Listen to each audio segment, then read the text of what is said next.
Muito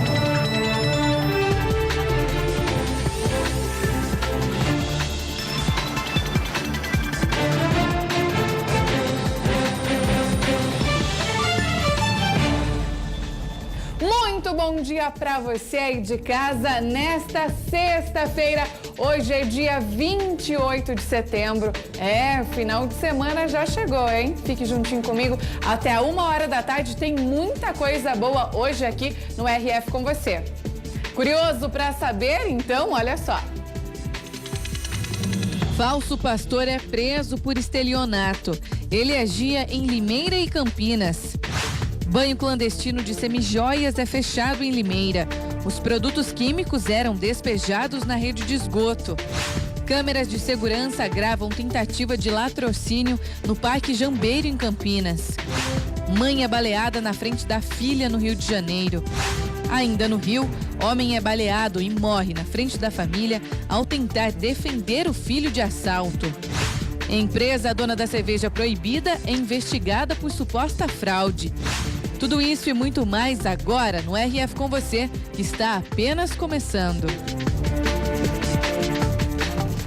E daqui a pouco eu vou mostrar aqui no RF com você tudo sobre a tuberculose. A doença levou a cantora Simária de novo ao hospital, mesmo após anunciar uma melhora e que retomaria a carreira.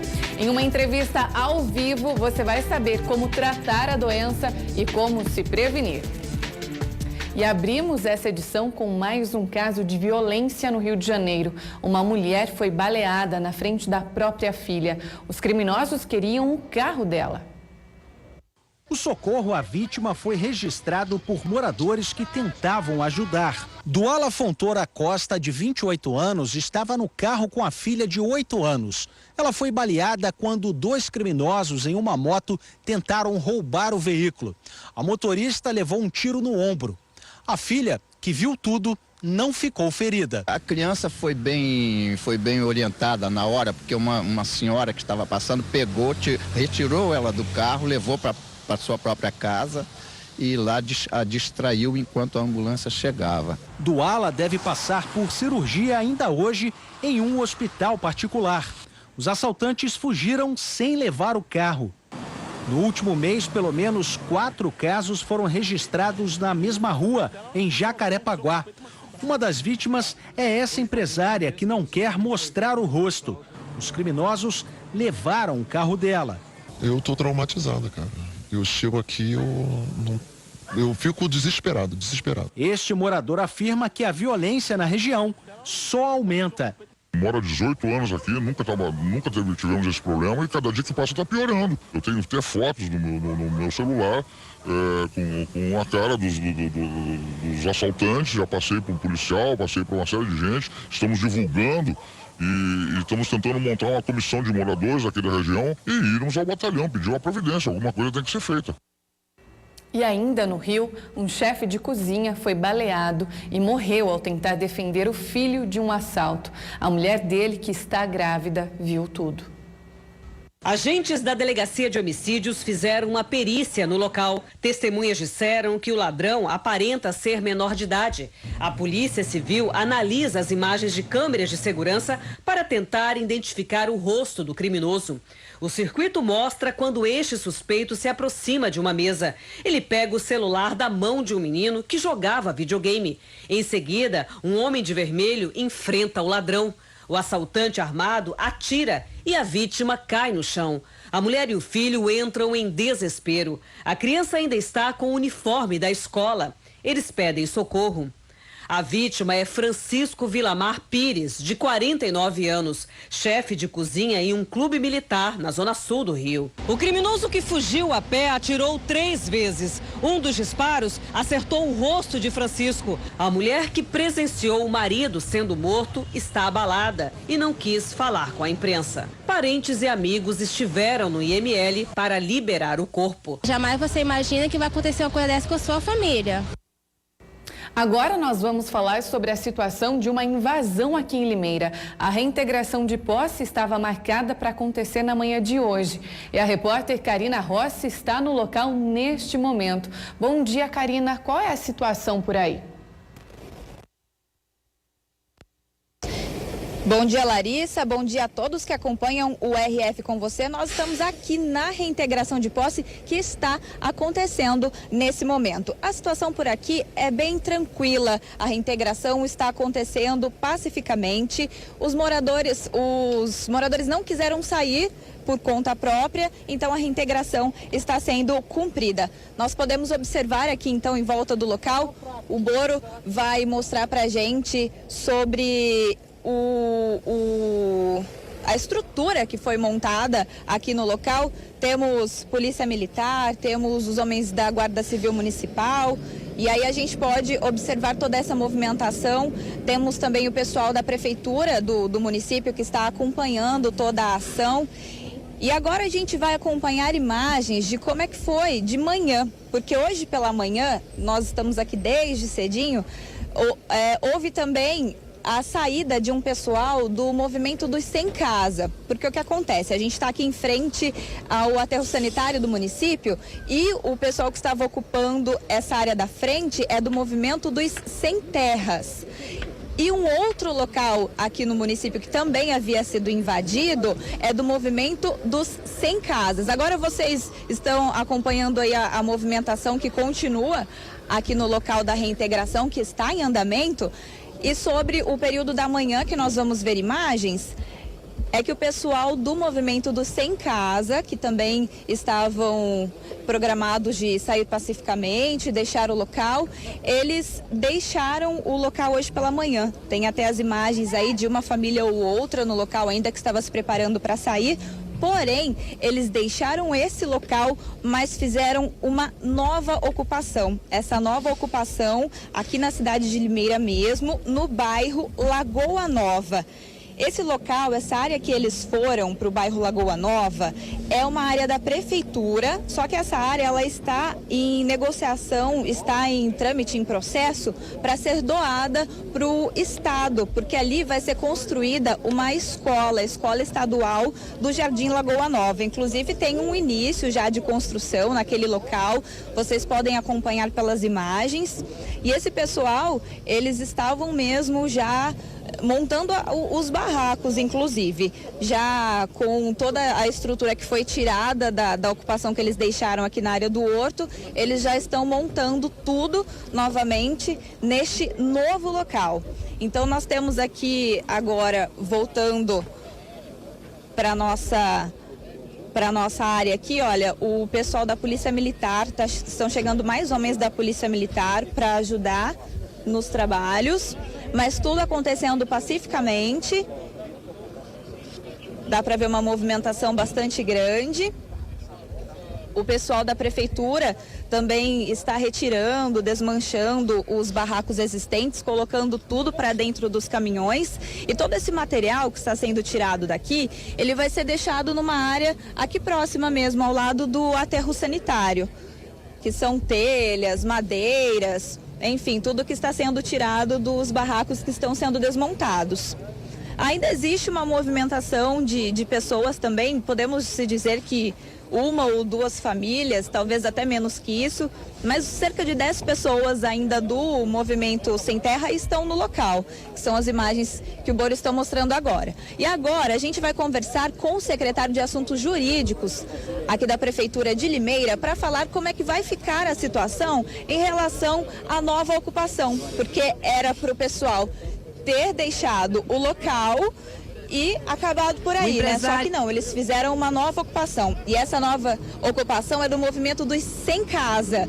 Doutor Daniel, como é que vai ficar a situação agora, eles entrando com uma nova ocupação no município?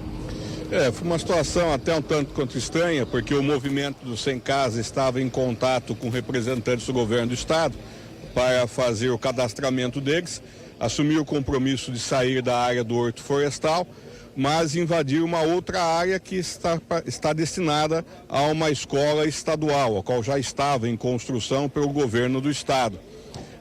Esta área é de propriedade do município, onde há uma lei para doação para o governo do estado, mas a doação ainda não se consumou, embora a posse já tenha sido entregue ao governo do estado. Bem como eles ocuparam não só esta área interna, né, que seria destinada à escola, mas também a área em volta da escola, que é a área municipal, que não seria passada para o Estado. Entrei em contato com o doutor José Renato, que é procurador do Estado, justamente para vermos as medidas que tomaremos e se tomaremos em conjunto ou não. O município, para aquela parte que cabe ao município, bem como com respeito à área da própria escola, já que está em nome do município, tem legitimidade para pedir a reintegração de posse, e nós estaremos fazendo isso durante o dia. Só estamos aguardando o posicionamento agora do governo do estado, através da procuradoria, para saber se iremos tomar essa medida em conjunto, já que trata-se de uma escola em construção estadual. Para essa nova reintegração, começa então um novo trâmite? Sim, começa um novo processo, onde se busca uma nova liminar judicial. O que nós estranhamos é que o movimento estava justamente em contato com representantes do governo do estado para sair do local após o cadastramento e, de repente, eles entram numa outra área municipal e numa outra área que está em posse do próprio estado, né, causando nova celeuma. Obrigada pelas informações. Então nós vamos ficando por aqui. A reintegração ainda continua, não tem horário para terminar, sendo que ainda existem vários barracos para serem desmontados. E aí as informações do secretário de Negócios Jurídicos da Prefeitura falando sobre essa nova ocupação no município. Larissa, é com você. Obrigada pelas informações, Karina, e a gente vai continuar então acompanhando essa situação, e você acompanha também mais detalhes na nossa programação e também no RF News às 18h15 com a nossa querida Marielle Jacom. E o empresário que atropelou e matou 2 pessoas em Belém pagou fiança de R$500 mil e vai responder pelo crime em liberdade. Ele estava embriagado. O empresário Giovanni Chaves Maiorana, de 26 anos, vai responder em liberdade pelo crime de homicídio culposo, quando não há a intenção de matar. Depois de passar por audiência de custódia, Giovanni Maiorana pagou fiança de R$500 mil. Ele está proibido de dirigir por 1 ano e terá que fazer curso de reciclagem no Detran. A gente vai ver se a gente entra com recurso, se não entra, vamos analisar aí friamente depois que essa poeira baixar. O empresário foi preso em flagrante. Ele se recusou a fazer o teste do bafômetro. Um vídeo gravado horas antes e publicado nas redes sociais mostra Giovanni Maiorana bebendo em uma festa. Além disso, havia uma lata de cerveja dentro do carro dele. Na delegacia, parentes das vítimas estavam desolados. Foi muito triste uma pessoa no volante dirigir carro, beber e acabar com a vida dessas pessoas. Gabriela Jardim, de 19 anos, e o amigo dela, Alexander Guedes da Silva, de 20 anos, morreram depois de serem atropelados.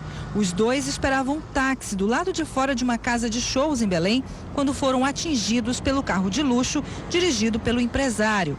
4 táxis que estavam estacionados foram destruídos pelo impacto da batida. Um taxista também se feriu e está internado. Tomei um susto da pancada, né?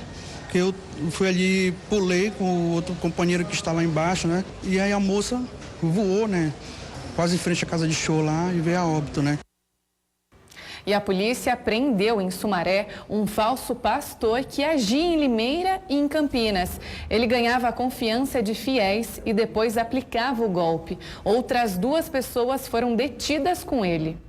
O homem, que dizia ser pastor, possuía cartão de visita com telefone para contato e tudo. Era o Disque Oração.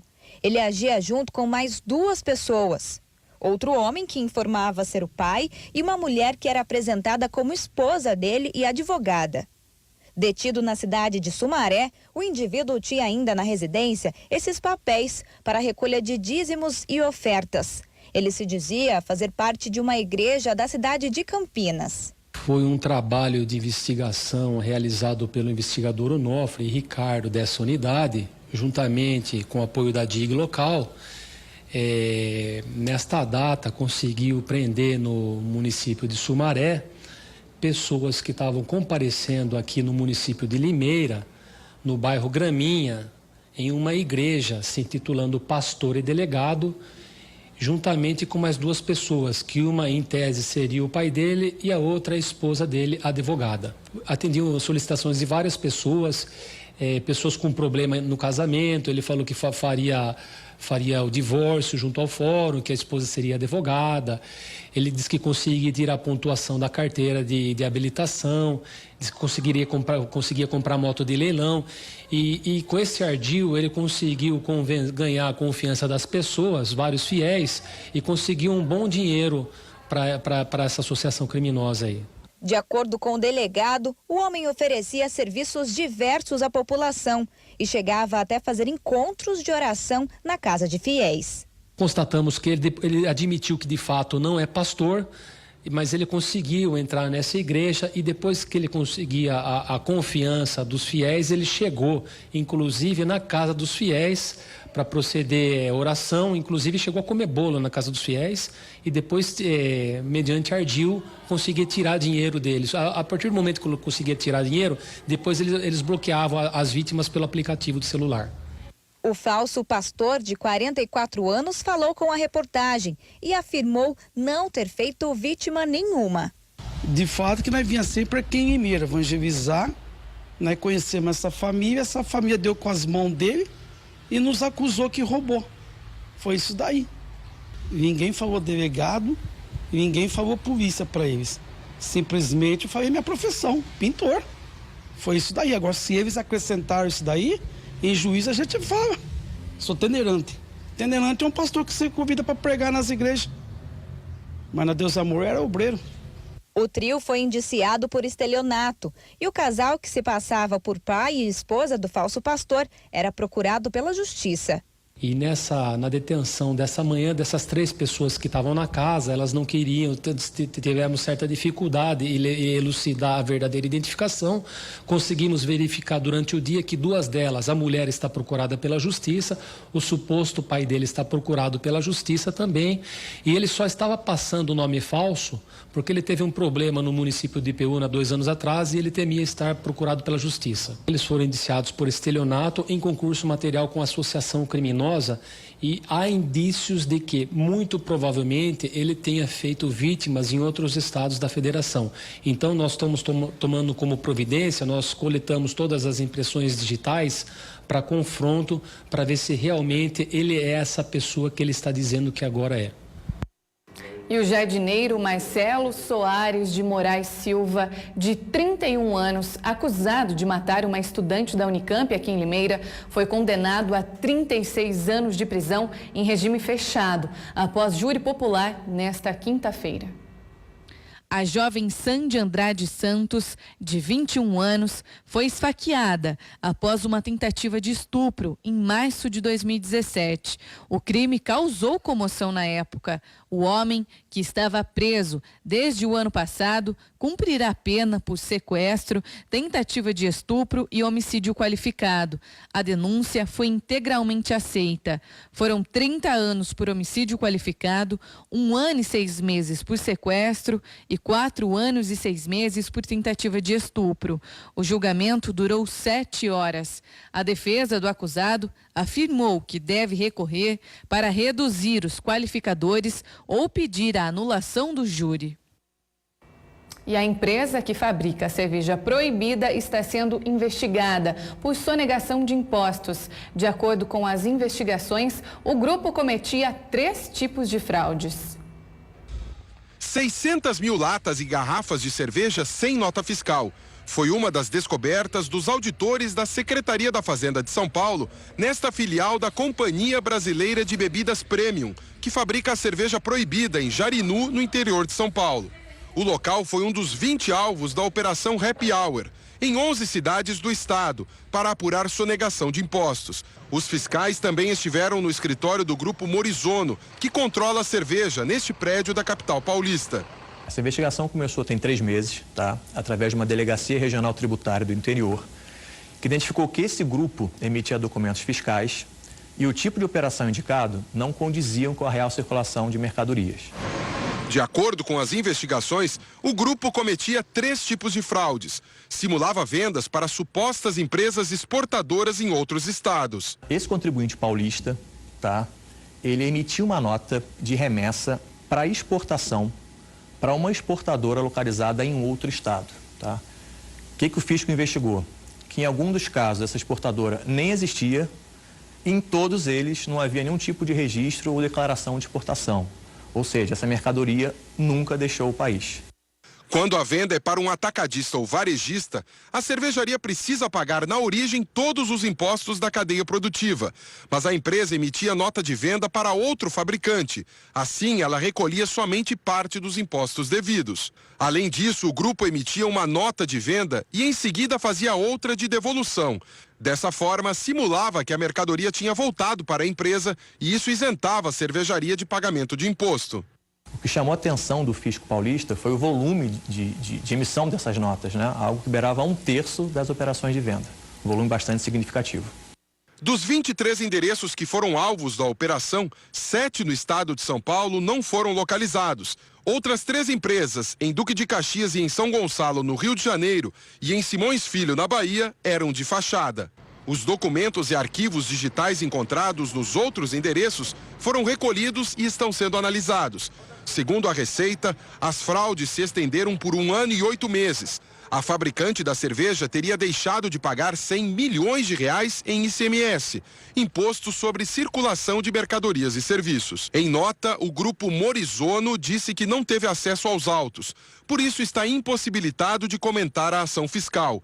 A empresa diz ainda que vai cooperar para o esclarecimento dos fatos. A cervejaria tem 30 dias para apresentar a defesa. A empresa já foi autuada, tá? Já foram notificados, inclusive essa autuação já foi entregue em mãos ao contribuinte. E as outras 2 partes do esquema ainda está em fase de análise de arquivos, né, para tentar enriquecer essa segunda etapa da fiscalização. E uma perseguição aqui em Limeira terminou com um suspeito morto. Um outro homem que conseguiu fugir tem passagens pela polícia. Essas imagens são do local onde ocorreu a abordagem pela Força Tática da Polícia Militar, em uma estrada de terra, nas imediações do bairro Lagoa Nova, em Limeira. Os policiais avistaram uma motocicleta com 2 ocupantes em atitude suspeita. A ocorrência acabou com o indivíduo morto. O indivíduo que ocupava a garupa da moto, ele estava sem capacete. Ao avistar a viatura, eles aumentaram a velocidade da moto, que chamou a atenção da equipe e acabou retornando aí para fazer a abordagem. Durante o acompanhamento, o piloto perdeu o controle, a moto acabou caindo, ele conseguiu se evadir para o mato existente ao lado aqui, um matagal de grande extensão. Até o momento não foi localizado, foram localizados apenas o capacete dele, o rastro que ele seguiu. O outro indivíduo que permaneceu estava armado, acabou atentando contra as equipes aí, e a equipe na situação de defesa acabou alvejando o indivíduo, foi acionado socorro, mas infelizmente ele entrou em óbito. O RG de um dos ocupantes da motocicleta foi encontrado no local. O outro homem conseguiu fugir. O RG que foi localizado pelos médicos com o indivíduo, já temos a identidade dele e pesquisado no nosso banco de dados, ele já tem várias passagens aí criminais aí na região de Limeira. A polícia investiga a morte de um homem de 26 anos dentro do campus da PUC em Porto Alegre. Ele não era aluno da universidade. Esses estudantes comemoravam um aniversário na universidade quando um crime aconteceu. Repare que o grupo parece não se assustar. Alguns acreditavam que o som dos tiros eram fogos de artifício. Este outro vídeo gravado por alunos mostra a movimentação de seguranças próximo ao local em que ocorreu o crime. Este vidro, perto do prédio onde ocorreu a morte, foi atingido por um tiro. Foi um barulho bem alto, bem forte. Tanto é que tem vídeos das pessoas que estavam mais perto, dá pra ouvir melhor. Mas pra gente que estava afastado, mesmo assim, foi um barulho bem alto, foi de assustar. O corpo de Rafael Giovanni Ferreira, de 26 anos, foi encontrado atrás de um dos prédios da PUC, na zona leste de Porto Alegre. Em uma das mãos, ele tinha uma barra de ferro. Policiais civis, militares e peritos estiveram no campus. Eles procuravam indícios que possam levar ao atirador. Rafael foi atingido por 3 disparos. A polícia confirmou que ele tinha antecedentes por roubo e que não era aluno da universidade. A primeira hipótese foi de que ele teria sido vítima de um roubo com morte. Mas logo depois, os investigadores suspeitaram que ele estaria roubando dentro do campus. A possibilidade de uma execução, por motivo ainda desconhecido, também é investigada. A PUC afirmou que está ajudando as investigações e que as aulas serão mantidas normalmente. E um banho clandestino de semijoias foi fechado aqui em Limeira. Os produtos químicos eram lançados na rede de esgoto. A reportagem é de Karina Rossi. Uma equipe da fiscalização da concessionária responsável pela água e esgoto na cidade de Limeira foi que identificou que em um cano de água fluvial saía um líquido corrosivo diretamente a céu aberto. Isso no bairro Jardim Nova Suíça. A equipe acionou o pelotão ambiental da Guarda Civil Municipal, bem como fiscais da Secretaria de Meio Ambiente, que localizaram essa residência, que estaria sendo utilizada para banho clandestino de bijuterias. Os fiscais solicitaram o apoio da GCM, onde foi destinada a minha equipe para comparecer ao local. E ao averiguar foi constatado aí que no local estava ocorrendo aí banho de joias, né? Um banho irregular aí. Na residência foram encontrados muitos produtos químicos, ácidos e peças para serem banhadas. De acordo com a GCM, esses materiais não podem ser adquiridos sem autorização especial. Todos têm numeração, todos são assim, eles podem ser liberados pela Polícia Civil.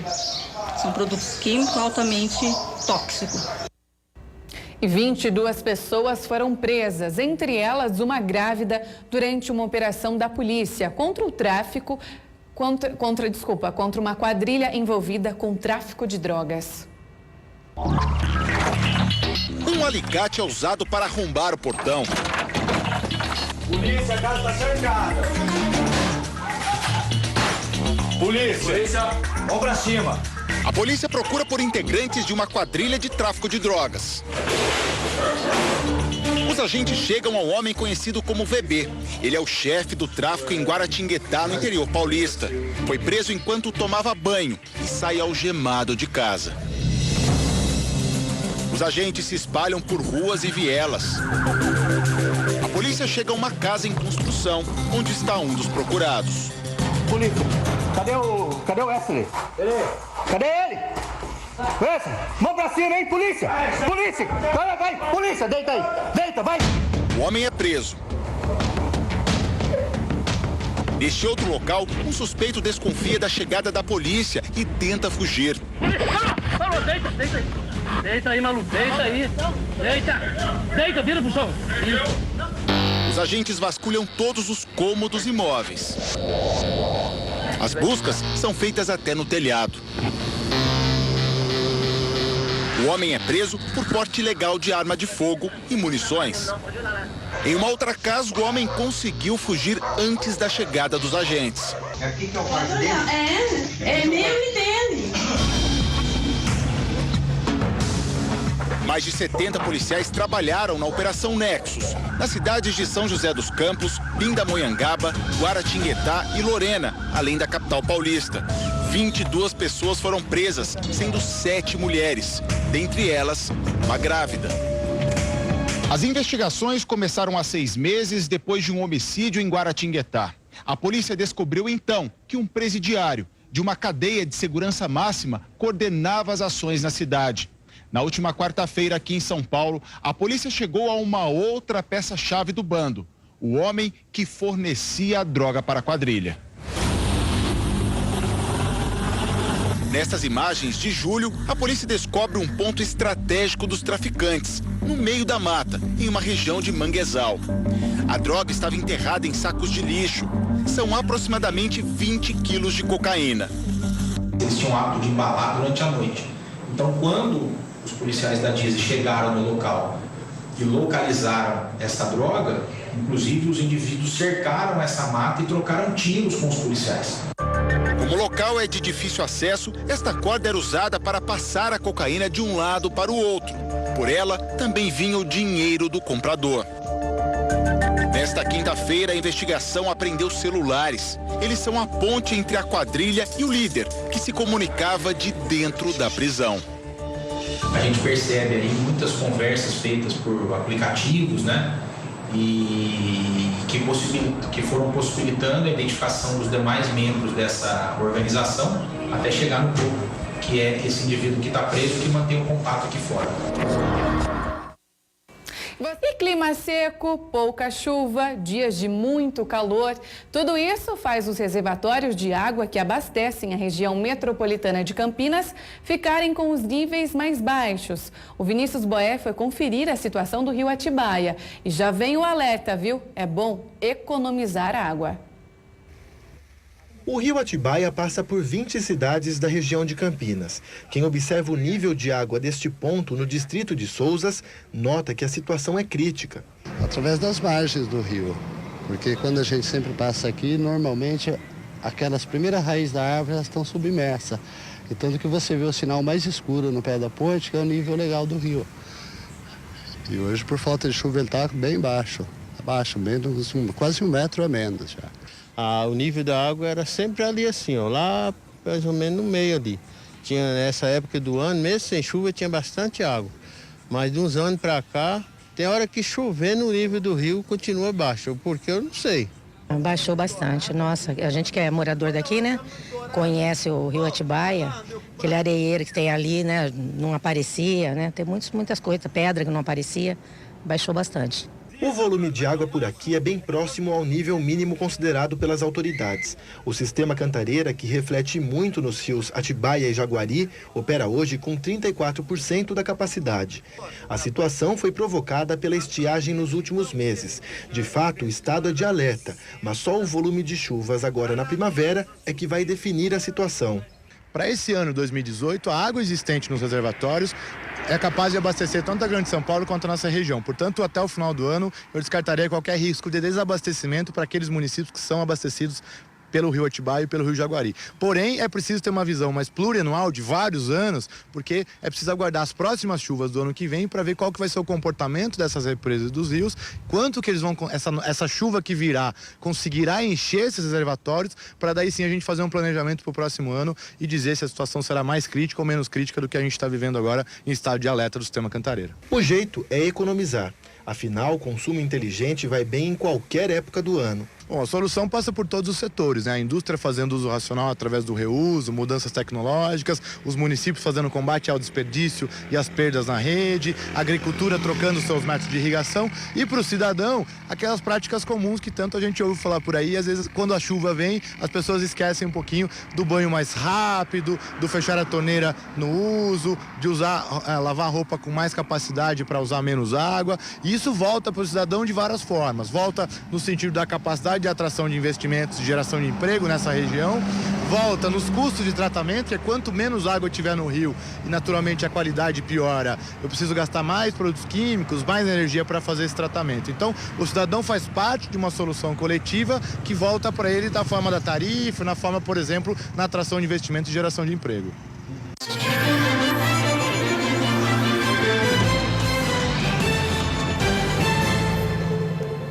E faltam apenas 10 dias para o primeiro turno. E nós vamos ver agora como foi a quinta-feira dos candidatos à presidência da República. O candidato do PSDB fez campanha em Minas Gerais, tomou café e comeu o tradicional pão de queijo em Belo Horizonte. Primeiro, do nosso compromisso aqui com o Hospital do Barreiro, que é um grande hospital que precisa reforçar o custeio para poder atender ainda mais pessoas. Guilherme Boulos, do PSOL, também esteve em Belo Horizonte, onde fez caminhada e participou de um debate com estudantes universitários. O candidato prometeu resolver a falta de moradias no país. No Brasil, tem 6 milhões de famílias sem casa. E, ao mesmo tempo, tem 7 milhões de imóveis abandonados. Tem mais casas sem gente do que gente sem casa. Marina Silva, da Rede, foi a Teresina, no Piauí, onde lançou o programa Renda Jovem, um novo benefício que deve ser pago aos estudantes. A candidata disse que assim vai evitar a evasão escolar. Um primeiro depósito no primeiro ano, depois no segundo ano e no terceiro ano, quando ele concluir o ensino médio, ele terá uma poupança de R$ 3.700. O primeiro compromisso de Fernando Haddad foi em Canoas, na Grande Porto Alegre. Ele prometeu investir no transporte público. Existe um tributo que incide sobre a gasolina, chamado CID. A CID vai ser municipalizada para que as pessoas tenham uma alternativa de transporte barato. Em seguida, o candidato do PT foi de trem até a capital. A agenda terminou num evento no centro da cidade. O candidato do MDB visitou o Instituto Butantan, responsável pela produção de vacinas em São Paulo. Henrique Meirelles defendeu o teto de gastos do governo, mas prometeu mais investimentos em saúde e educação. O teto é para privilégios, desperdícios, altos salários, isso sim é o teto. Agora, a saúde tem um piso e nós vamos gastar mais, exatamente porque vamos fazer as reformas fundamentais. Ciro Gomes, do PDT, não teve compromisso público por causa da cirurgia que fez. O candidato seguiu fazendo campanha pelas redes sociais. A proposta mais importante nesse momento é aquela que oferece creche em tempo integral para 2.600.000 crianças de 0 a 3 anos, para que as mulheres brasileiras possam ir à luta. Álvaro Dias, do Podemos, deu palestra no lançamento do livro do candidato a vice-presidente na chapa, Paulo Rabelo de Castro. Álvaro Dias prometeu combater a corrupção.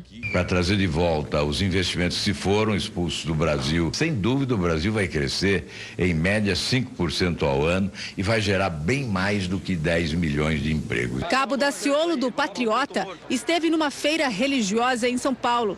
O candidato negou que tenha se ausentado da campanha. É Deus que coloca e tira o mais simples homem do poder. Nós estávamos exatamente no monte clamando pela nossa nação. Só quem vai dar vitória para a nação brasileira chama-se o Senhor dos Exércitos, Jesus Cristo. Jair Bolsonaro tinha a previsão de deixar o hospital, mas após a retirada de um catéter no abdômen, os médicos descobriram uma infecção bacteriana. O partido do candidato informou que isso adiou a alta. O candidato está recebendo antibióticos pela veia. Bolsonaro postou uma foto ao lado do ex-piloto Emerson Fittipaldi. E vamos ver agora como está a disputa pelo governo de Goiás. Ronaldo Caiado, do DEM, lidera as intenções de voto. Em 27 de junho, ele estava com 37%. Em julho, caiu para 35% e agora subiu para 43%. José Eliton, do PSDB, tinha 15% em junho, 17% em julho e agora 18%. Daniel Vilela, do MDB, subiu de 5% para 7% e agora está com 10%. Cátia Maria, do PT, se mantém com 3% desde junho. Wesley Garcia, do PSOL, tinha 1% em junho e julho e agora não pontuou. A soma dos outros candidatos subiu de 0% para 1%. Brancos e nulos eram 20% em junho e julho e agora são 11%. Já os indecisos eram 19% em junho, 17% em julho e agora são 14%. E novas gravações revelam como funcionava um esquema de venda de diplomas no Rio de Janeiro. A fraude movimentava milhões de reais. O funcionário da escola explica como é fácil estudar aqui. Dá uma senha, ela vai estudar online, que é uma apostila que tem na plataforma. Vem uma vez na semana fazer prova. Em outro trecho da gravação, o mesmo funcionário afirma que não precisa ir todo dia para a escola. Nesse período tem que vir aqui assistir aula. Mas como é que é a média da prova? Semana faz prova. Ah, ela só vem fazer a prova. É, uma vez na semana. Ele não sabia, mas a aula de facilidades que ele dava na recepção do curso era para policiais, disfarçados de alunos. A sala de informática, onde as supostas aulas online aconteciam, era sucateada. Uma quantidade de alunos matriculados completamente incompatível com as salas de aula, com a estrutura, laboratórios sucateados. Ao todo, 11 escolas fluminenses estão sendo investigadas. Elas são acusadas de fornecerem históricos escolares e certificados fraudulentos. A polícia já sabe que pelo menos 90% desses alunos matriculados nestas escolas são de outros estados. Ao todo, 350 mil pessoas correm o risco a qualquer momento de terem os diplomas cassados. A investigação revelou que o estado do Rio é o maior fornecedor de diplomas falsos do Brasil. Aqui, por ano, são emitidos cerca de 70 mil certificados irregulares. Mesmo assim, todos conseguiam ser registrados no Diário Oficial. Na última segunda-feira, os agentes estiveram numa das instituições investigadas. No prédio, no centro do Rio, foram apreendidas caixas com históricos escolares e diplomas. Mas os certificados não tinham validade. A delegada já identificou parte do grupo de estelionatários, que movimentou 140 milhões de reais por ano. Estão sendo investigados pelos crimes de falsidade ideológica, estelionato, organização criminosa e possivelmente uma lavagem de capitais. E você já deve ter acompanhado tudo o que aconteceu com a cantora Simária. Após ficar muito tempo internada e até anunciar a retomada da carreira, ela teve que voltar para o hospital para tratar as consequências de uma tuberculose. Mas será que é possível evitar a doença? E como tratar? É o que você vai ver agora na reportagem especial. Um show emocionante no começo de agosto marcou a volta ao palco das irmãs Simone e Simária, depois de uma longa pausa. Obrigada, meu Deus, pela oportunidade de estar viva e de estar aqui outra noite, outro dia, mais uma vez. Não quero advogar. A dupla estava muito feliz com o retorno, tanto que dias antes da apresentação divulgou esta mensagem nas redes sociais. Dia 9. A gente vai estar de volta aos palcos e o país vai parar, não? Gente, diga em nome de Jesus. Tá tão lindo, tudo novo que a gente preparou. Não é, Simone, que a gente preparou? Maria, vocês vão chorar até Jesus. Ah, meu Deus, é chorando até daqui o infinito. E dá pra ver que os fãs adoraram mesmo.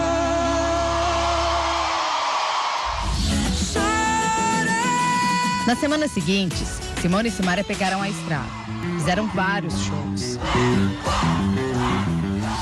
Só que essa felicidade toda logo se transformou em tristeza e muita preocupação. Tô tentando convencer que ela não fique, não. Se vá. Essa é a terceira vez que Simária é obrigada a parar. No final do ano passado, a cantora teve uma infecção aguda nas vias aéreas superiores. Este ano, o afastamento se prolongou. Em abril, Simária anunciou que estava com tuberculose ganglionar. Esse é um tipo raro de tuberculose. Atinge os gânglios linfáticos, também chamados de linfonodos, pequenos órgãos de defesa que ficam em várias partes do corpo, como pescoço, tórax, axilas e virilha. A tuberculose pulmonar é a forma mais comum da doença. Ela é provocada pela bactéria conhecida como bacilo de Koch. Afeta os pulmões e é transmitida pelo contato com a pessoa infectada, normalmente pela saliva. No caso da Simária, é provável que ela tenha sido contaminada por alguém com tuberculose pulmonar. Mas a cantora acabou desenvolvendo a doença nos gânglios. Tuberculose ganglionar, o que nós vamos ter é o infartamento, o aumento do gânglio, né? Porque ela vai conter a bactéria e ele vai começar a aumentar para tentar fazer a defesa desse indivíduo. E você pode cursar com o quê? Com febre, com emagrecimento, sudorese noturna, né? Dor local e às vezes até a supuração. Então ele rompe o gânglio e sai pus por ele, né? Por conta da bactéria que está lá dentro. Na época do diagnóstico, Simária ficou mais de 3 meses afastada dos palcos. Só que no mês passado ela apareceu assim, feliz ao lado da irmã nesta entrevista coletiva. E falou sobre a doença. Eu já me sinto bem melhor do que o que eu estava e meu médico me liberou para fazer trabalhos, mas não em excessos. Eu não estou curada, eu não estou 100%, falta 2 meses e meio de tratamento. Simária estava tão animada que até brincou com outro problema que aconteceu por conta de um tratamento dentário. É que ela colocou lentes de contato nos dentes e se arrependeu. Eu tô igual um vampiro quando você arranca os dentes, que fica só os fiapos. Se você me olhar sem dente, você corre, minha irmã. No último dia 13, Simária passou mal e foi hospitalizada mais uma vez por causa da tuberculose ganglionar. Eu acho que ela tem que focar na saúde mesmo, que depois o resto ela consegue, que ela tem sucesso para isso. No fim de semana passado, Simone se apresentou sozinha em Santa Catarina e comunicou aos fãs o afastamento da irmã. Vocês sabem que ainda faltam 2 meses para o tratamento dela. Ela começou a passar muito mal. Nesse momento, ela se encontra fazendo novos exames por conta da doença dela. E por este motivo, amanhã domingo, a gente vai dar uma pausa nos nossos trabalhos à espera de concluir o tratamento da Simária. Simária ficou 3 dias em observação no hospital e fez vários exames. Agora a cantora está em casa, segue o tratamento com antibióticos e deve ficar em repouso nos próximos 2 meses. Os primeiros sintomas da Simária foram alterações gastrointestinais e um emagrecimento que chamou a atenção dos fãs. A dona de casa, Janaína, abandonou tudo o que fazia para se cuidar. Aos 32 anos, perdeu muito peso de uma hora para outra. Emagreceu mais de 30 quilos. Agora, a Janaína está no 4º mês do tratamento. Ainda faltam 2. Não tem sido fácil. E o motivo é justamente a quantidade de remédios que ela toma. São 3 antibióticos por dia. Isso sem contar a medicação para dor.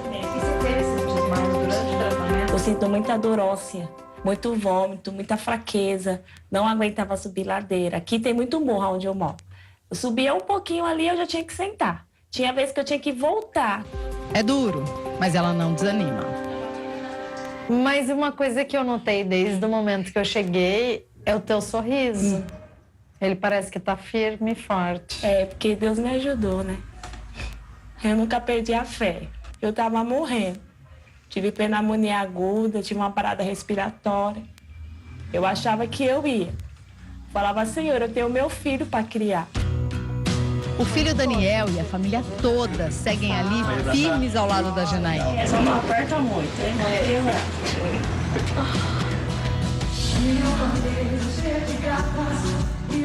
Assim como a Janaína, Simária também sofre com o tratamento.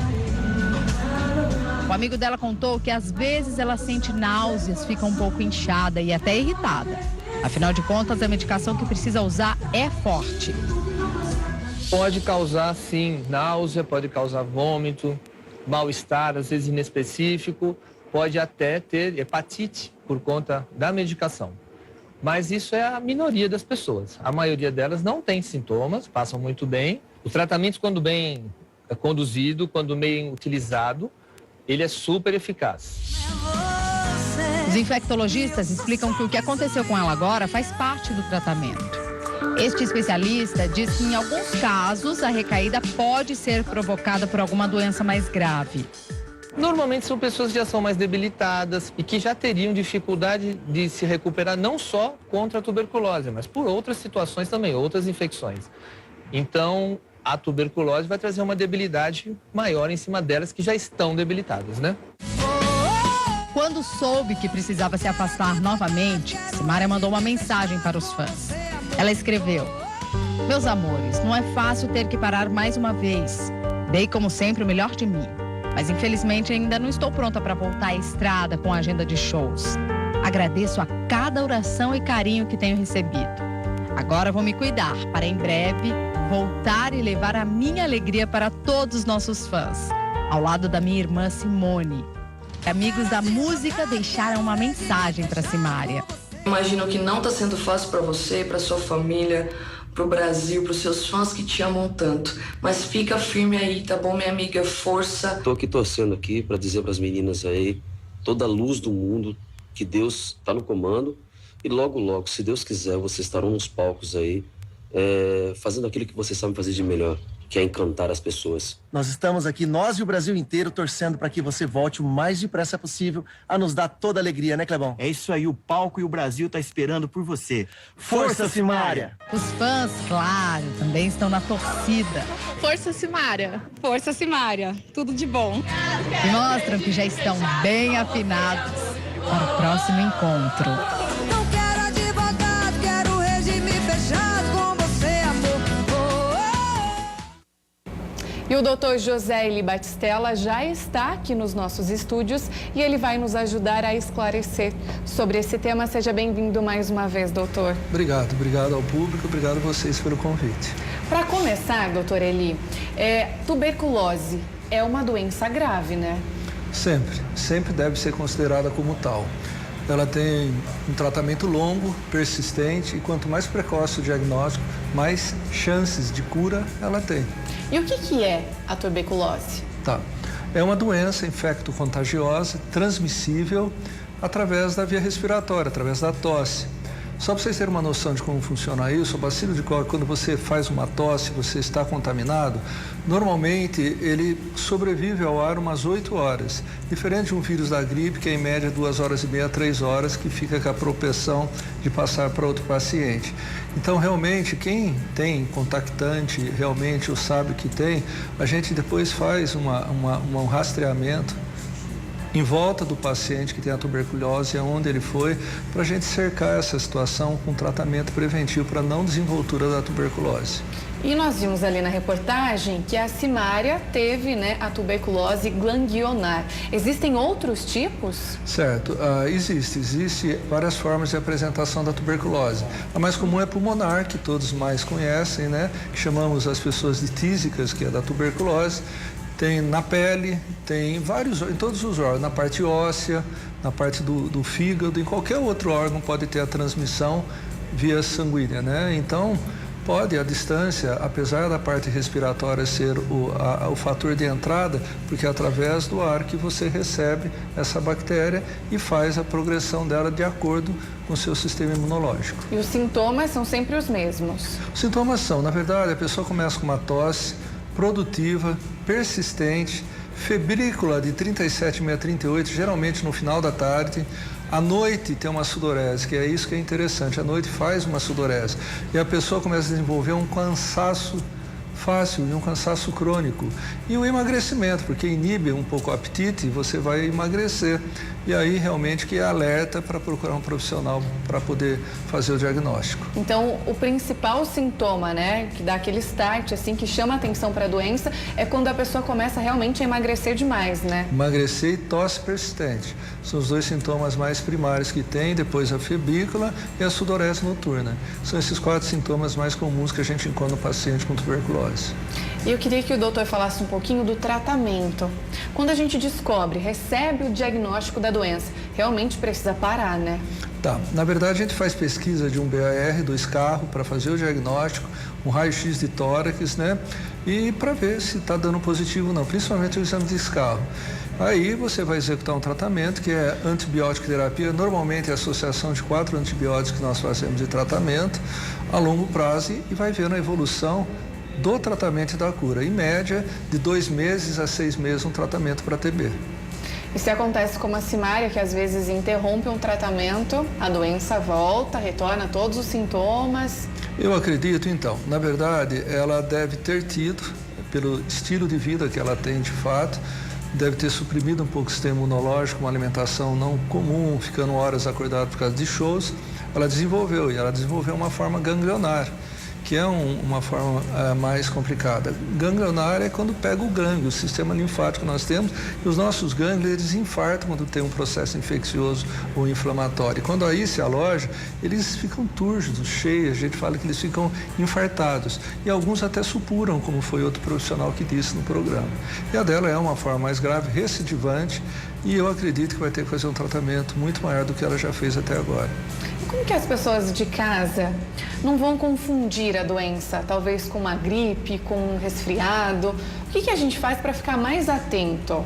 Perfeito. Na verdade, uma gripe, um resfriado, de 7 a 10 dias, tudo bem, passou. A não ser que teve uma progressão com uma bronquite ou uma asma que pode persistir o sintoma.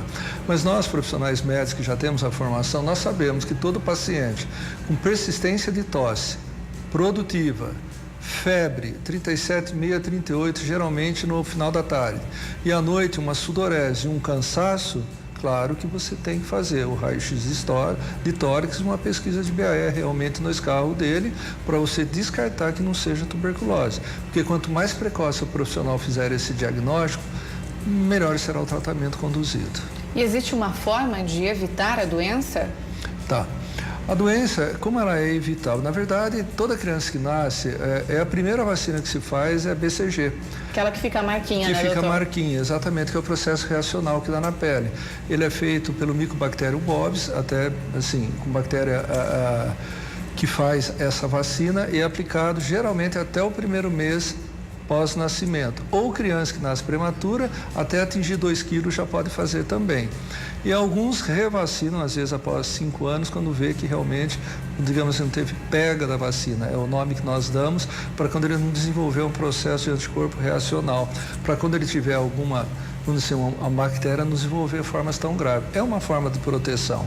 Mas a vacina não significa que você não vai ter a doença. Então, também é o estilo de vida, a forma de se você contamina com outra pessoa não que tenha a tuberculose ou cursando com a tuberculose. Mas a vacina é obrigatória, é a primeira vacina para diminuir essa incidência dessa doença. Mas então, como o doutor falou, não significa que a gente não vai pegar a doença, claro, né? Não significa que você não vai ter. É que nem o vírus da gripe. Você toma, anualmente, você toma realmente a vacina para a gripe. Não significa que você não vai ter gripe. E assim, só que a vacinação da gripe tem que ser reaplicada anualmente, porque muda a mutação viral. A da vacina BCG não. Há anos já é feita e realmente tem bons resultados. E o índice de mortalidade também é grande, né? Por isso que preocupa a doença e que veio à tona também com esse caso da Simária. Na verdade, é importante assim. Tem alguns locais e focos dos maiores perigos de transmissão. Aglomeração, que nem presídios. Local de presidiário, que eles ficam muito acumulados um com o outro, uma situação de vida ali meio difícil, complicada. Nos dos locais de transmissão, todo local que tem uma aglomeração muito grande e constante, o perigo da transmissão é maior. E a primeira causa da morte, a tuberculose, em paciente HIV, que já é portador da doença. São pacientes que hoje não mata mais HIV, a gente trata, é uma doença crônica e considerada como tal, que não leva à morte. As complicações da morte do paciente imunologicamente deficitário, a tuberculose é a primeira delas de causa de morte. E, por exemplo, em aglomerações, em shows, teatros, enfim, existe alguma forma que a gente possa fazer para tentar evitar a doença? Então, não há. Na verdade é o seguinte, o paciente que tem a tuberculose, ele sabe que ele tem. Então, ele é tratado e ele já sabe que deve evitar certos locais para convívio, principalmente em fases de tosse. Então, e é através da tosse que você vai transmitir. Então, nesses ambientes abertos, raramente tem esse perigo de se contaminar, digamos assim. E o paciente que é portador, ele realmente vai evitar de ir nesses ambientes. E para quem já tem a doença, quanto à alimentação, existe alguma coisa que não possa comer ou não? Como que funciona isso, doutor? Pelo contrário, na verdade, existe tudo que se possa comer, porque o paciente ele fica meio lipodistrófico. Ele emagrece, porque um dos primeiros sintomas é o emagrecimento, só que tira o apetite. Então, por isso que ela faz realmente o emagrecimento, pelo estado nauseoso que também dá a doença, que são irritantes realmente do estômago. E o tratamento também, ele é um pouco limitante na forma de você não se alimentar tão bem. Enfim, a liberdade de se alimentar é toda, tem que ser realmente bem alimentado para ajudar o próprio corpo, o sistema humoral e imunológico a vencer essa questão. Já que o doutor comentou do tratamento, né? Como que funciona o tratamento para a tuberculose? Como eu disse, o tratamento ele é através de antibióticos. Geralmente, no começo, uma vez diagnosticado, a gente sempre encaminha ele para a saúde pública, que tem um órgão específico para tratamento de tuberculose e acompanhamento dele. E tem o home care também, da própria saúde pública, eles vão até o caso do paciente para ver naquilo que se pode ajudá-lo perante o tratamento e corrigir alguns hábitos errôneos para conseguir vencer essa doença. Mas, na verdade, é antibiótico terapia. Geralmente são 4 antibióticos. E o que é importante nisso? Não só na tuberculose, como em qualquer outra doença, o uso exagerado do antibiótico, ele começa a ter uma certa resistência. Por isso que a recidiva da tuberculose torna o tratamento mais difícil. Você tem que fazer mudanças na terapia, com algumas medicações mais fortes, porque ela criou algumas resistências, por isso que recidivou. Então, o tratamento, quando tem recidiva, torna-se crônico e fica numa cronicidade, é aí que mora o risco de fato. Mas eu acho que o melhor tratamento é um diagnóstico precoce, fazer muito bem esse tratamento para que não volte a recidivar a doença. Exatamente. Nós vamos fazer mais uma pausa aqui no RF com você. A gente volta daqui a pouquinho. O doutor ele vai continuar aqui no nosso programa. Se você tem a sua dúvida ou alguma pergunta, pode mandar pra gente, tá bom? O doutor José Eli Batistella e nós estamos falando hoje sobre tuberculose. E eu já recebi uma dúvida aqui, doutor. Nós até falamos sobre isso no bloco anterior, mas às vezes ele perdeu. É o Isaías lá do Ceará e ele quer saber quais os exames que a gente consegue detectar a tuberculose. Perfeito. Na verdade, o exame, ele é clínico e o diagnóstico daí é feito através de um raio-x de tórax, exame do escarro para pesquisa realmente do bacilo. É esses 2 exames. E a Josenilda, lá no Maranhão, perguntou se a tuberculose mata. Foi que nós começamos a falar sobre isso, né? E mata sim, né, doutor? Mata muito, principalmente nos pacientes debilitados. É a primeira causa de morte em paciente HIV positivo. No bloco anterior, doutor, nós falamos sobre a vacina, né? E eu queria que o senhor reforçasse a importância da vacina ainda quando criança, né? É importante realmente tocar nisso, até porque hoje nós vemos um público que está tendo parto em casa. Não estou julgando se faz em casa ou no hospital. E alguns pacientes naturalistas deixando de fazer vacinações. Não faça isso. Realmente, se a gente quiser ter autonomia e nós, enquanto adultos, de determinados atos não fazendo, faça a vacinação com a BCG. Isso é fundamental, a doença em todas as vacinas, mas nessa em questão para tuberculose, com 1 mês de idade geralmente já é feito, ou até antes, ou criança maior que 2 quilos quando nasce com prematuridade. O Wagner está perguntando também como a tuberculose é transmitida, doutor. Tá. Era uma doença infecto-contagiosa respiratória. Então, se eu estiver com tuberculose tossindo aqui nesse ambiente e que pessoas podem passar a transmissão. Essa bactéria fica exposta no ar que você respira, em média 8 horas. Até em ônibus isso pode fazer o processo de transmissão, de fato. Mas mais comum em local, como já alertei antes, no começo da nossa familiarização dos sintomas que percorrem. A Elisângela, de Mogi das Cruzes, quer saber se a tuberculose tem cura. E sim, né? Tem. A tuberculose tem cura mesmo, não é uma doença crônica como é assim a AIDS. Realmente a tuberculose tratou, fez direito ao tratamento e fez o segmento clínico, cura totalmente. Doutor, e para encerrar, eu queria que o senhor falasse um pouquinho da automedicação, né? Para que o pessoal de casa tome cuidado com isso. Bem lembrado, na verdade a automedicação, vamos dizer na tuberculose, quando se recidiva, é porque realmente teve falha de tratamento, ou a pessoa não fez bem o tratamento, ou abusou durante o tratamento, que piorou o sistema imunológico do corpo a progredir a doença. Lembre-se que não é só na tuberculose. Em gripes, resfriados, eu tenho visto comumente as pessoas tomando antibiótico. Não tomem antibiótico.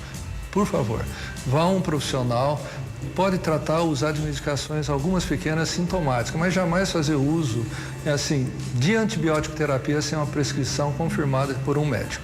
Acho que é isso, porque senão você vai ter resistência a antibióticos numa doença futura que você possa ter e ser difícil de cura. Doutora Eli, muito obrigada pela entrevista. Que isso. Nós encerramos por aqui o nosso bate-papo e o senhor já está convidado para voltar mais vezes. Muito obrigado, agradeço a atenção. E na quinta reportagem da série especial sobre os alimentos, um dos maiores mitos da alimentação saudável. Você vai ver agora se o glúten é tão prejudicial quanto acreditamos. Dizendo que ele dá desconforto, sensação de estufamento, dor de cabeça, prisão de ventre. Já ganhou fama de mal antes mesmo da sentença. Foi condenado sem investigação. O glúten é mesmo esse bandido perigoso? Que comece o julgamento. O glúten é uma proteína encontrada em cereais como o trigo, o centeio e a cevada. É ele que dá elasticidade para a massa, mas nos últimos tempos tem despertado uma revolta intestinal. Existe uma diferença na intolerância ao glúten que tem 3 formas. Ela vai desde uma sensibilização simples, chamada sensibilização ao glúten não celíaco, uma alergia ao trigo, e que o componente principal é o glúten, e uma doença que é chamada doença celíaca, em que o glúten ajuda a desenvolver e a produzir anticorpos que vão destruir a mucosa do intestino e causar uma doença grave. A doença celíaca é rara, atinge 1% da população. A alergia ao glúten também não é muito comum, segundo o endocrinologista. Já a intolerância ou a sensibilidade a esse tipo de proteína é mais frequente. Andréia não é celíaca ou alérgica. Na verdade, nem intolerância ela tem, mas cortou o glúten da dieta. Então, sua cozinha não entra mais glúten? Praticamente não. O que eu tenho é pro meu filho de 1 ano e meio, que eu não posso tirar dele, que ainda está em desenvolvimento, né? Aí tem bastante, o que a gente come mais é proteína agora, e legumes e verdura. É que eu fui num nutrólogo, aí ele, médico, pediu para cortar o glúten, porque ele já olha e fala, você está inchado de glúten. O problema de Andréia está nos fins de semana. Você vive tem festas, festa de aniversário, com crianças, tem festa infantil, casamento. E aí, passa fome? É muito difícil. Eu me alimento aqui antes de sair de casa e chego lá que nem uma coisinha que tem uma carninha. Aí tem a massa, eu tiro a massa e como a carninha, assim. Coisa assim, come recheio, por exemplo. Segundo o endocrinologista, não é preciso cortar o glúten. Alimentos ricos nessa proteína trazem benefícios para a saúde quando fazem parte de uma dieta equilibrada.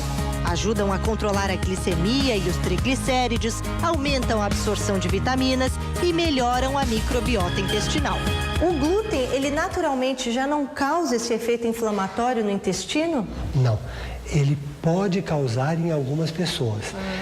E ele, na verdade, ele é uma proteína e essa proteína é facilmente degradada pela grande parte das pessoas.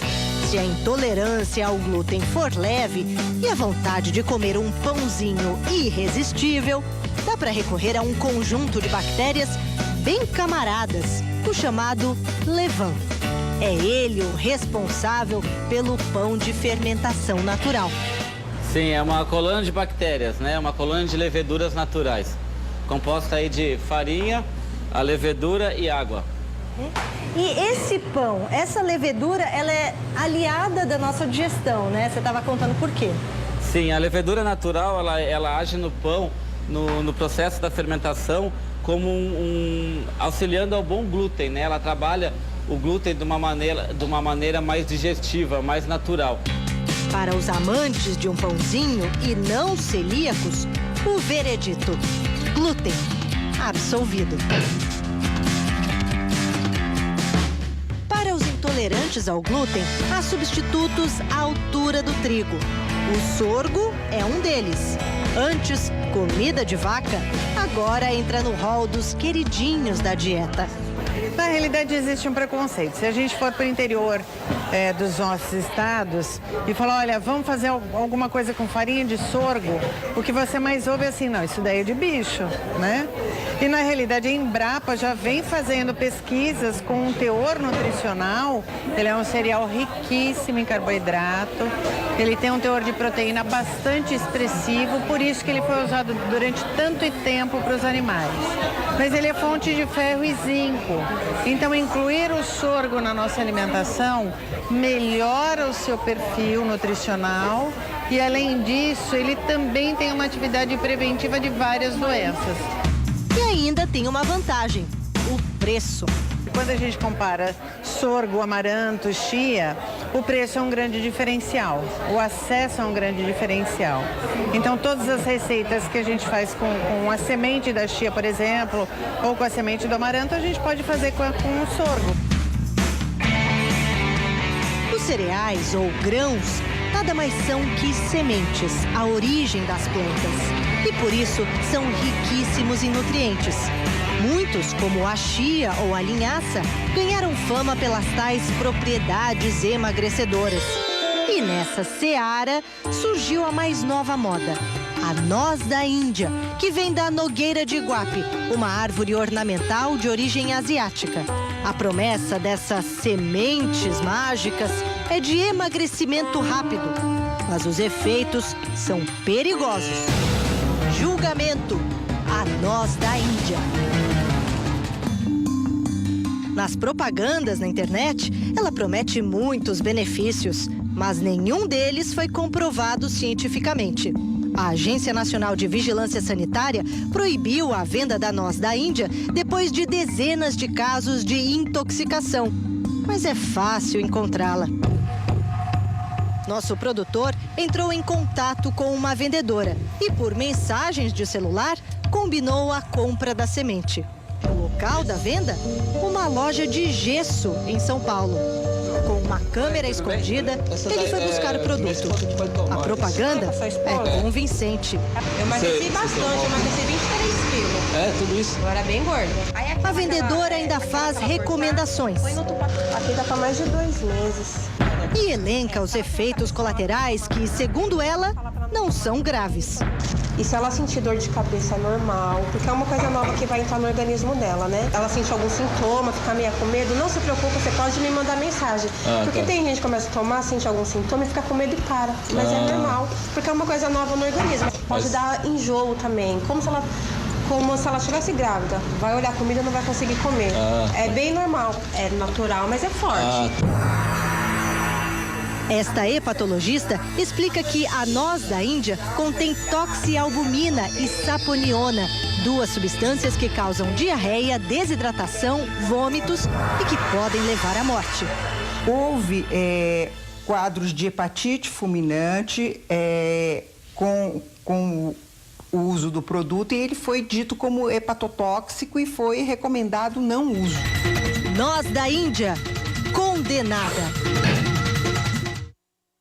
E assim nós encerramos o RF com você de hoje. Infelizmente não vai dar tempo de colocar a sua participação, mas eu prometo que na segunda-feira eu mostro você aqui na telinha da Rede Família. Uma ótima sexta-feira para você e toda a sua família. Ótimo final de semana, gente. Eu vou morrer de saudade. Até segunda. Beijo no coração. Tchau.